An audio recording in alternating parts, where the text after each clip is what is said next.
Hello everyone, welcome to my another video. আজকের এই ভিডিওটাতে আমি তোমাদের সাথে একটা পট পেন্টিং শেয়ার করছি। এই পট পেন্টিংটা করার আগে আমি বলে রাখি, পটটাকে কিন্তু আমি জলে ভিজিয়ে রেখেছিলাম খুবই অল্প কিছুক্ষণের জন্য।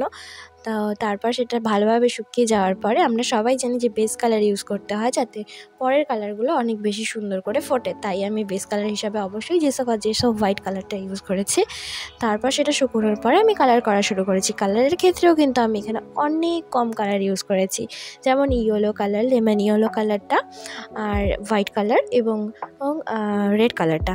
আর লেমন ইয়েলো কালারের সাথেও কিন্তু আমি অল্প পরিমাণে হোয়াইট কালার ইউজ করেছি এবং রেড কালারের সাথেও অল্প পরিমাণে হোয়াইট কালার ইউজ করেছি। তো আর এটাকে আরও বেশি সুন্দর করে তোলার জন্য, একটু অন্যরকম করে তোলার জন্য আমি কিন্তু এখানে লিপান আর্টের যে মিররগুলো থাকে, ছোটো ছোটো মিররগুলো, সেই মিররগুলো ইউজ করেছি। তোমরা অবশ্যই কমেন্ট করে জানিও যে আমার এই আইডিয়াটা বা আমার এই ডিজাইনটা তোমাদের কেমন লাগলো। ভালো লাগলেও অবশ্যই কমেন্ট করো, আর ভালো না লাগলেও কমেন্ট করে জানিও। আর তোমরা যদি আমাকে কোনো ভিডিও সাজেস্ট করতে চাও আর্টের ওপর, তাহলে অবশ্যই আমাকে কমেন্ট করে জানিও। আর তোমরা যদি এই পেন্টিংটা কপি করো, মানে এই ছবিটা যদি এই আর্টটা যদি তোমরা ট্রাই করো, তাহলে অবশ্যই আমাকে মেনশন করে দিও।